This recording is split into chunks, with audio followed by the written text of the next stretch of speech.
भारतीय संविधान अंतिम व्यक्ति को भी रोटी, कपड़ा, मकान, चिकित्सा, शिक्षा, सुरक्षा, रोजगार और न्याय की गारंटी देता है। अगर कोई कहते नहीं देता तो आओ आर्टिकल पढ़वा देता हूं। भारतीय संविधान अंतिम व्यक्ति की भी रक्षा करता है, लेकिन फिर भी देश में अन्याय, अत्याचार, जनजाति होती है।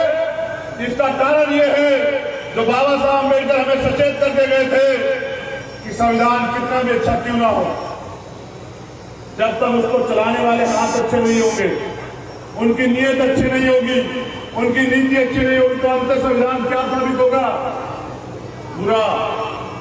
संविधान कितना भी बुरा क्यों ना हो, अगर चलाने वाले हाथ अच्छे हैं, उनकी नीयत अच्छी है, उनकी नीति अच्छी है, तो अंत संविधान क्या साबित होगा? अच्छा। ये लड़ाई, ये आंदोलन तभी सफल होगा।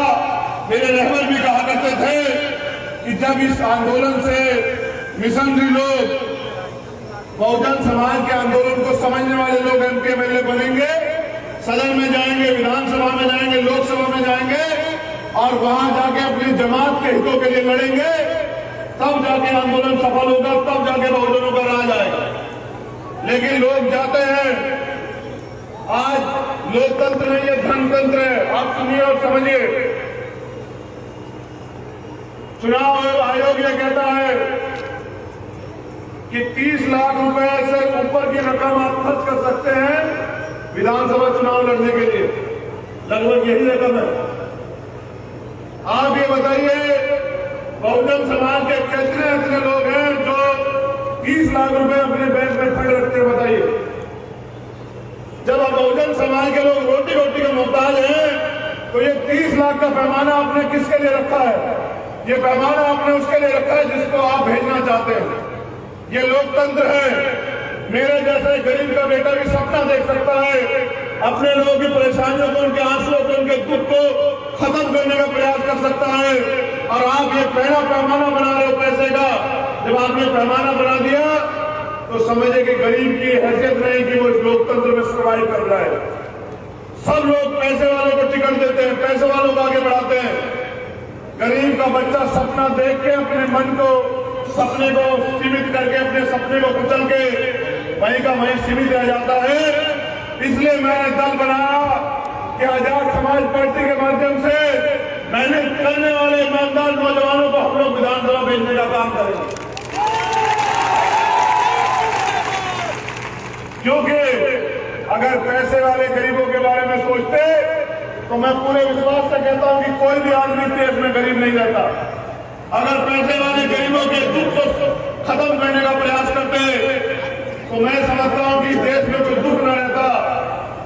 दुख अगर है तो उसका कारण, और हर एक कारण का निवारण है। तथागत दुख ने भी कहा है कि हर समस्या के पीछे कारण और हर कारण का निवारण है। तो ये लोकतंत्र है। काशीराम साहब कहते थे कि जिनका राज होता है, जिनके पास सत्ता होती है, उनके पास कानून बनाने की ताकत होती है। जिनके पास कानून बनाने की ताकत होती है वो अपने लोगों के लिए नीतियां बनाते हैं, और जिनके पास ये दोनों ताकतें होती हैं उनकी बहन बेटियों पे कोई अन्याय अत्याचार नहीं करता, उनकी बच्चों पे कोई जुल्म जाति नहीं करता, उनका कोई अपमान नहीं करता, उनके अधिकारों को कोई छीन नहीं सकता। मैं जब अपने लोगों के चेहरे देखता हूं, ये जो यहां बैठे और जो किसी कारण संसाधन न होने कारण, क्योंकि ये पैसे में बुलाई गई भीड़ नहीं है। क्या आप में से कोई भी व्यक्ति पैसे लेके आए हैं? दोनों हाथ उठा के बताओ, दोनों हाथ उठा के बताओ। क्या कोई आप में से पैसे लेके आए हैं? तो मैं समझता हूं कि जो लोग यहाँ हमारे बैठे हैं, जो बिना साधन के कारण यहाँ नहीं आ पाए, लेकिन घर में बैठ के सोचते हैं कि हमारा बेटा, हमारा भाई हमारे दुखों से हमें मुक्ति दिलाएगा। मैं आपसे भी कहना चाहता हूं नौजवान साथियों, 4 महीने बाकी हैं। जितनी मेहनत आपने आज की है, अगर अगले 4 महीने की आपने गांव-गांव जाके बहुजन समाज के लोगों में भाईचारा बनाने का काम किया, आपने गांव-गांव में जाके बहुजन समाज के लोगों को जोड़ने का काम किया, आपने आपने गांव गांव में जाके आजाद समाज पार्टी की नीति, नियत, उद्देश्य बताने का काम किया। आपने गांव गांव में जाके माताओं बहनों को राजनीतिक रूप से सचेत करने का काम किया। तो मैं विश्वास के साथ कहता हूं कि आपके मुकाबले कोई टिक नहीं पाएगा। अगर आपका बूथ सबसे मजबूत रहा तो उत्तर प्रदेश परिवर्तन मांग रहा है। उत्तर प्रदेश की कुर्सी पे आपका भाई, आपका बेटा, आपका लाल बैठेगा। आप इस बात को याद रखना।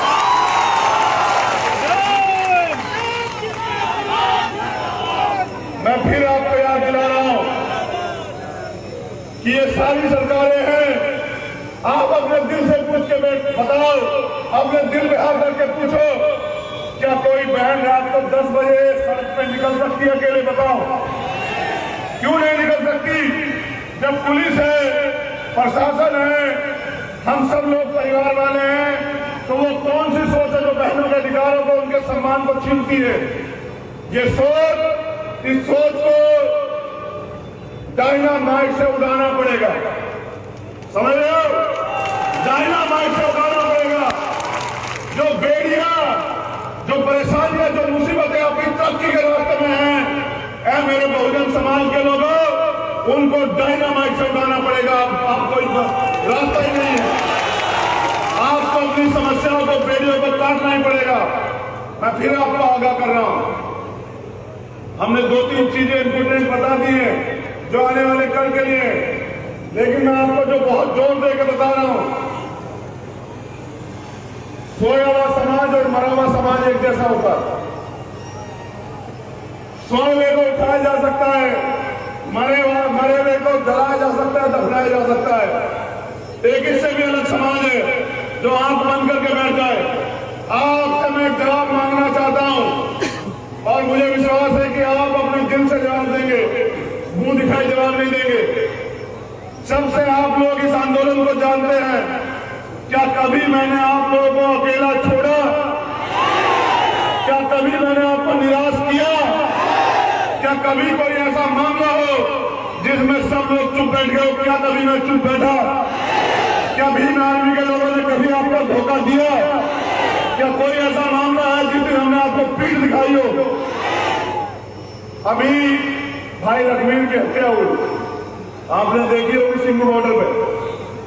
सारे नेता चुप, क्योंकि उनका वोट न बिगड़ जाए। कोई बोलने को राजी नहीं है। लेकिन क्या आपका भाई वहां गया ही नहीं गया? बताओ, क्या उस परिवार को विश्वास दिला के आया नहीं आया?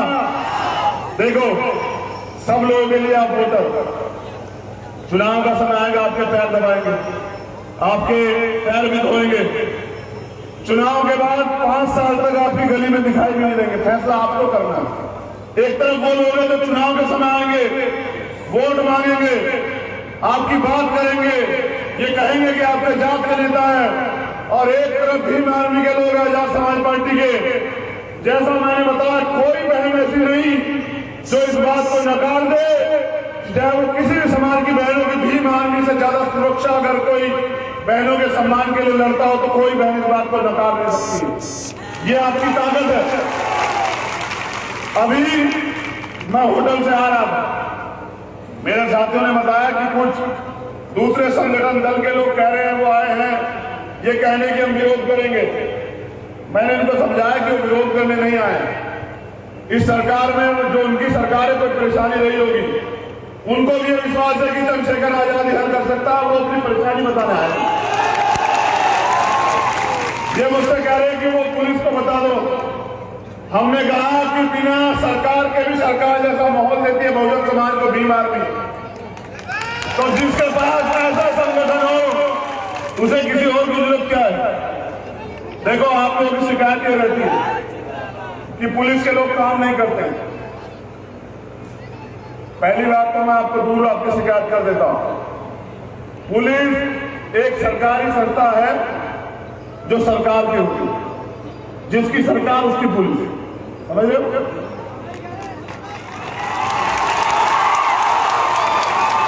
ये ताली बजाने वाली क्या बात है? मैंने तो सच बताया आपको। जिसकी सरकार होती है पुलिस उसकी होती है। ठीक है? तुम अगर चाहते हो कि एक काम करे, तो तुम्हें क्या करना होगा? क्या करना होगा? जब तुम्हारी बन जाएगी तो ये किसके लिए काम करेंगे? एक और चीज, जो बहुजन समाज के लोग पुलिस सेवा में हैं, वो हमेशा ये प्रयास करते हैं कि जो गरीब, परेशान, पीड़ित उनके पास आ गया उसको न्याय दिला दे। लेकिन सरकार में बैठे हुए लोग उनके हाथ पैर बांध देते हैं, वो उनको करने नहीं देते। पुलिस के लोग 24-24 घंटे ड्यूटी करते हैं। आपका व्यक्ति मर जाए, आप लाश को देख के पीछे हट सकते हैं, पुलिस के लोग नहीं हट सकते। वो किसी भी हालत में वो शरीर उसके पास रहेंगे। बहुत बड़ा काम करते हैं, 24-24 घंटे 7-7 दिन ड्यूटी करते हैं, परिवार के पास नहीं जा पाते। बॉर्डर स्कीम लग जाती है, अपने परिवार से 400-400, 500 किलोमीटर दूर रहते हैं, इनका भी घर परिवार। जब हम सबकी परेशानियां सुनते हैं, जैसे हमने विकलांग समाज, जो विकलांग भाई उनकी परेशानी सुनी कि सरकार बनते हम सबसे पहले विकलांग आयोग बनाएंगे, हर एक विकलांग को पंचायत में आरक्षण की व्यवस्था करा के देंगे, उनको भी मुख्य धारा में जोड़ेंगे। उसी तरह हमने यह भी तय करा कि बाकी सब लोग तो कहते हैं हम पुलिस की ड्यूटी 8 घंटे करेंगे, हर हफ्ते में इनको एक छुट्टी देंगे। इनकी तनख्वाह जो है ना, देखो जब ट्रांसफर हो जाता ना किसी का, उनको समझ नहीं आता बच्चे कहां पढ़ेंगे। हर आदमी अपने बच्चों को आगे बढ़ाना चाहता है, अच्छी शिक्षा दिलाना चाहता है। उनकी शिक्षा का उचित इंतजाम हम लोग करेंगे, उनकी तनख्वाह में बढ़ोतरी करेंगे कि उन्हें अपना घर चलाने के लिए किसी तरह के करप्शन की जरूरत ना पड़े, किसी गरीब को सताना ना पड़े, क्योंकि कुछ अधिकारी कर्मचारी भ्रष्ट है, सब लोग भ्रष्ट नहीं है। तो उनकी तनख्वाह बढ़ाएंगे क्योंकि वो ज्यादा काम करते हैं। ठीक है, इस बात का समर्थन करते हो आप लोग? एक और बुनियादी काम सफाई कर्मचारियों के लिए, बहुत दिन पहले मैंने नोएडा में बात कही थी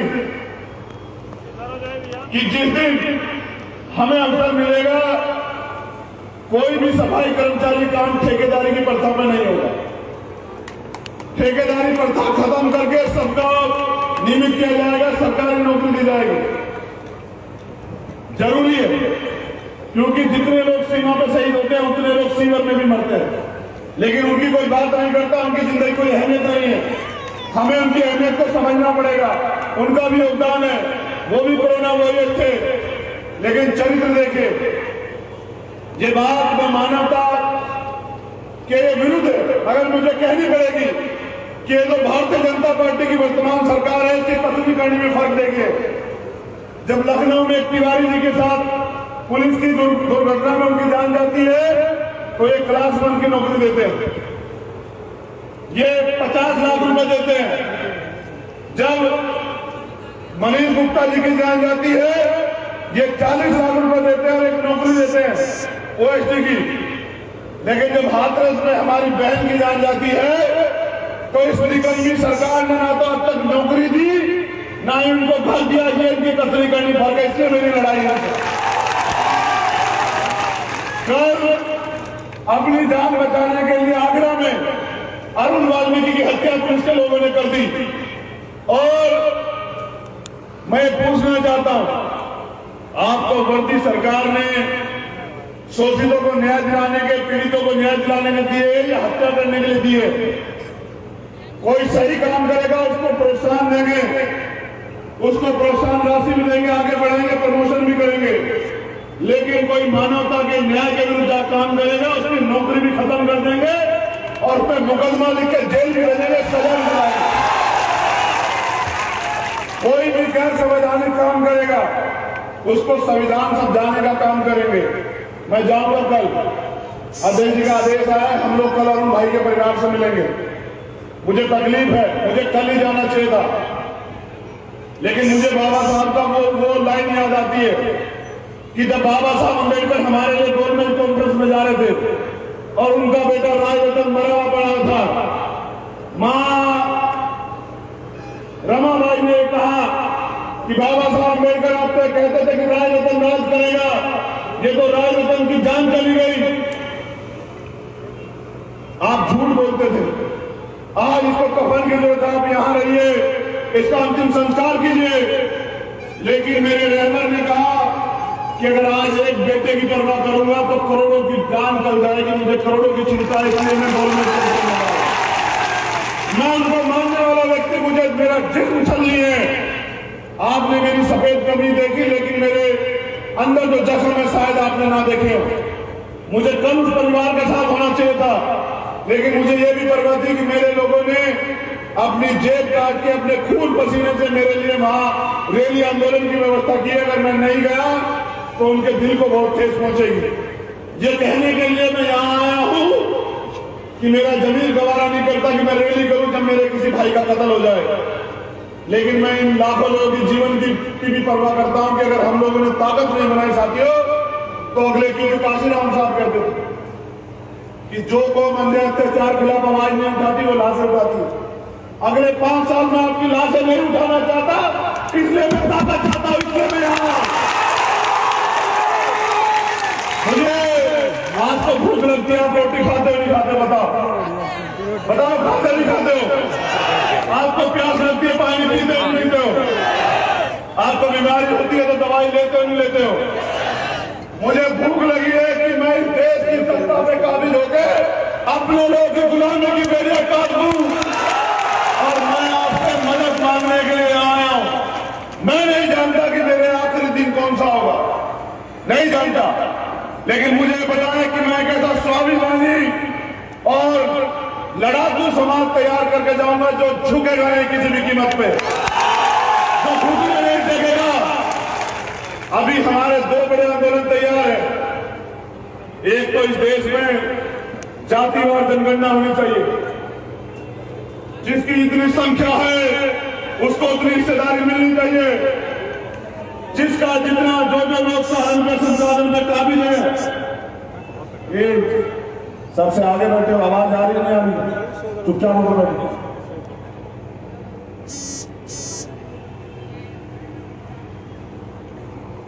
जिनकी जितनी संख्या है, चाहे वो दलित हो, पिछड़े हो, अगड़े हो, कोई हो, उनकी संख्या की जानकारी होनी चाहिए, क्योंकि जानकारी होगी तो ये पता लग जाएगा कि देश की जमीन पे कौन काबिज है, देश के बिजनेस पे कौन काबिज है, सुप्रीम कोर्ट में कौन काबिज है, हाई कोर्ट में कौन काबिज है, सारे जितनी भी यूनिवर्सिटियां हैं उनके टॉप पे कौन काबिज है, जितने भी संस्थान हैं उनके टॉप पे कौन काबिज है, जितना भी जो है तमाम जगह रिसोर्सेज है प्राकृतिक, उस पे कौन काबिज है, किसने किसके अधिकार छीने हैं। जिस दिन आपको ये पता लग जाएगा तो शायद आपको एहसास हो जाएगा कि आपका दोस्त कौन और आपका दुश्मन कौन। ये लड़ाई जो भागीदारी की लड़ाई, जिसके लिए काशीराम साहब ने नारा दिया था कि ये जिसकी इतनी संख्या वाले उसकी इतनी हिस्सेदारी, यह आंदोलन तभी सफल होगा जब इन जातियों को आप जोड़ने का काम करोगे और टुकड़ों में बटे हुए बहुजन समाज में भाईचारा स्थापित करने का काम करोगे।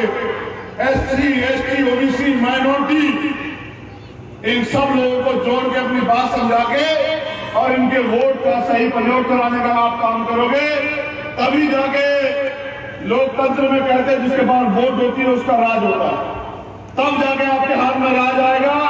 जब राज का आपके हाथ में आएगा तभी जाके नीति बनेगी, क्योंकि अगर और किसी को बनानी होती तो अब तक बन गई। भारतीय जनता पार्टी की सरकार ने निजीकरण शुरू करवा दिया। पीछे मकसद क्या है कि SC, ST, OBC को जो आरक्षण मिलता है वो खत्म कर दिया जाए, क्योंकि आरक्षण से जो नौकरियां मिलती है उन नौकरियों की बदौलत आपके लोग आगे बढ़ रहे हैं।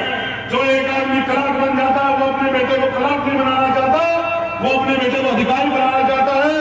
हमारे महापुरुषों ने कहा था कि चाहे एक रोटी कम खाना अपने बच्चों को जरूर पढ़ाना। बाबा साहब अम्बेडकर ने भी कहा शिक्षित बनो, संगठित रहो, संघर्ष करो, और इसलिए हमारे लोग शिक्षा को ज्यादा महत्व देते हैं, लेकिन इन्होंने महंगी शिक्षा कर दी है। गरीब आदमी अपने बच्चों को पढ़ा नहीं सकता, अमीर आदमी के बच्चे पढ़ लिख ले रहे हैं, और हमारे लोग जब पढ़ नहीं पा रहे तो अपने हकों के लिए लड़ नहीं पा रहे। काशीराम साहब कहते थे कि मुर्दा लोग मिशन नहीं चलाते, जिंदा लोग रुकने नहीं देते। आप जो मिशन चला रहे हो, मैं जिंदा कौम को सलाम करता हूं और ये आपसे कहना चाहता हूं, अभी तो ये अंगड़ाई है,